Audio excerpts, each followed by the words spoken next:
While most people may think that the founder of Alibaba, Jack Ma, is China's richest man, he actually isn't. Well, at the time this video was created. Chinese billionaire Ma Huateng had surpassed Ma as China's richest man. Ma Huateng is the founder of Tencent, one of China's largest internet companies. This is the story of how he rose to become one of China's richest men, with a net worth of over $55 billion. And of course, we'll also pick up a lesson or two from his Tencent success story. Sit back and enjoy. Ma Huateng, nicknamed Pony Ma, was born on October 29, 1971 in Dongfang, Hainan, China. His father was a port manager in Shenzhen, and his family soon moved to the city. There is very little information about his childhood, but in 1989, he enrolled at the Shenzhen University to study software engineering. In 1993, he graduated with a Bachelor of Science in Computer Science.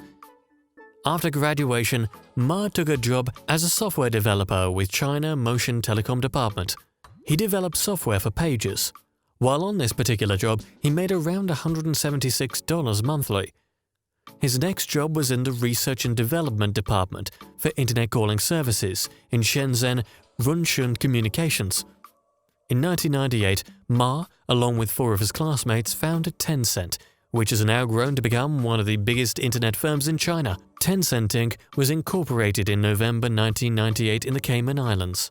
Before Tencent, Ma participated in a presentation for ICQ, the world's first internet messaging service. I think this was where Ma drew his inspiration from.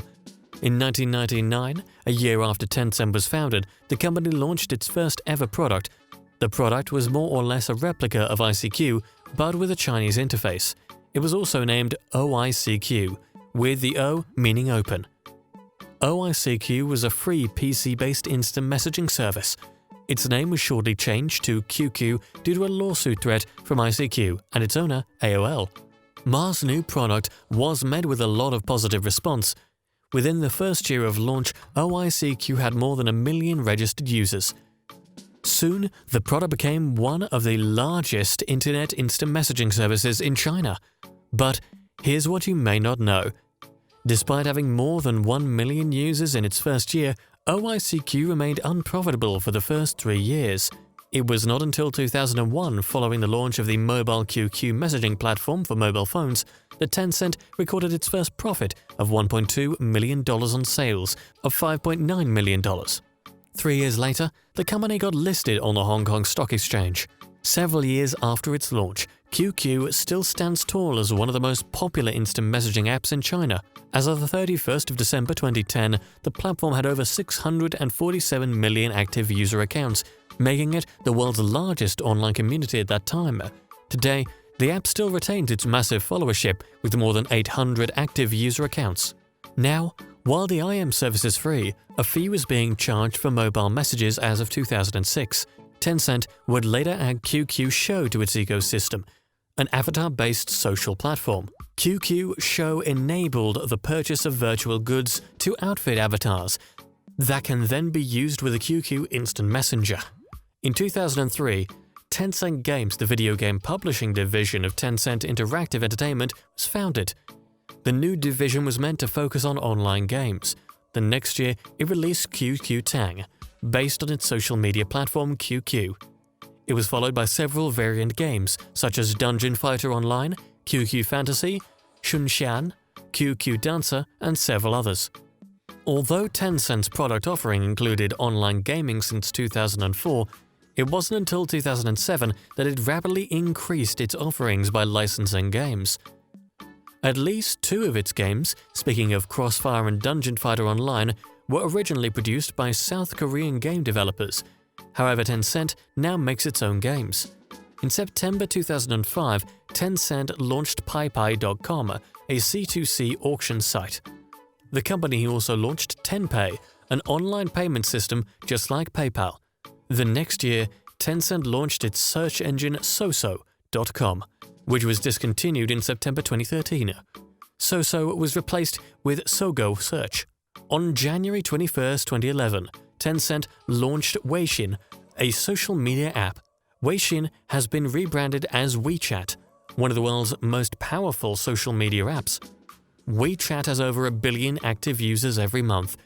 In 2007, Tencent became the first Chinese company to pass the $500 billion stock market valuation benchmark, overtaking Facebook.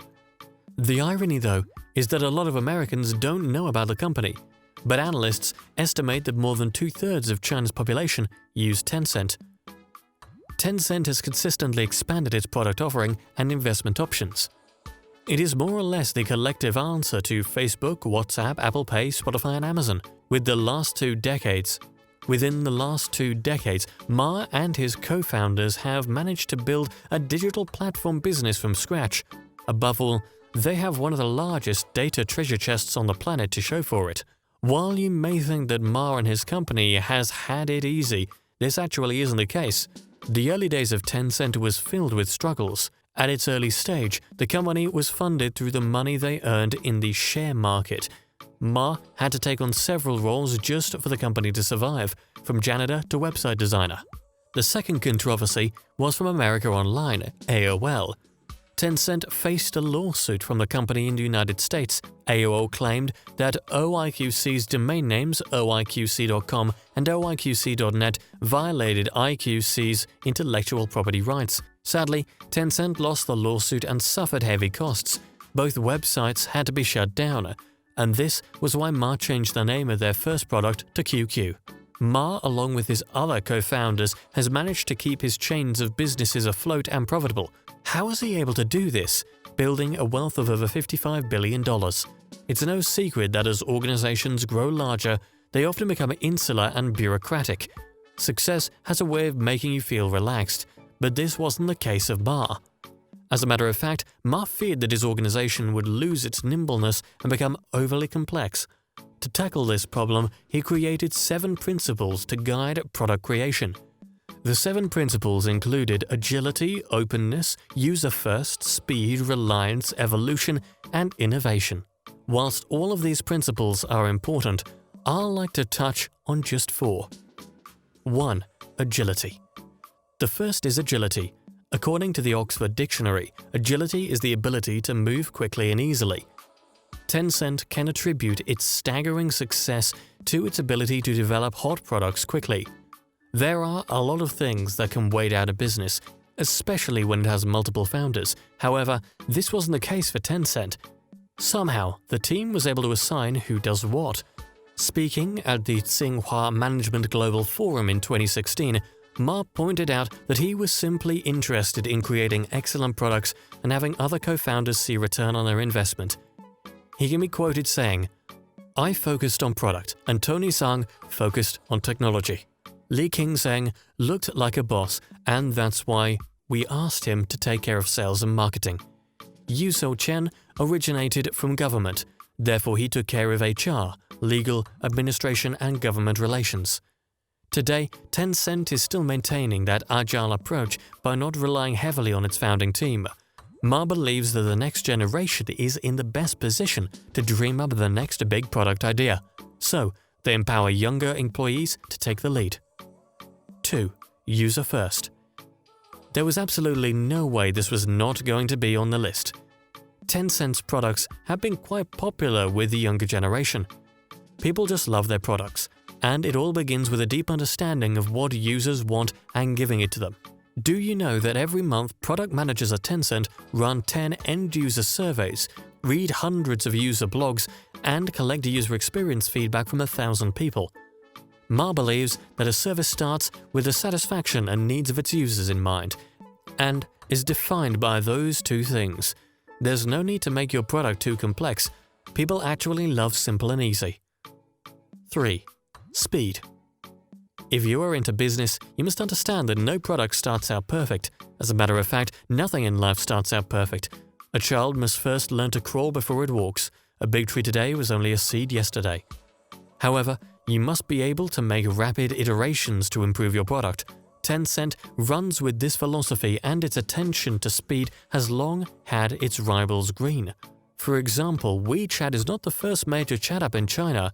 Miliao, an app from Xiaomi, was the first. But even Xiaomi's founder and CEO Lei Jun admits that WeChat beat his product because Tencent was able to release one or more versions every week. He says Miliao could only release one version per month. Even for software as complicated as QQ, they still maintain the speed of releasing 2 to 3 versions every month. Tencent's people are in search of excellence. 4. Evolution. It's simple: evolve or die. If you don't evolve to the ever-changing dynamics of the business space, a competitor will come up and knock you off your feet.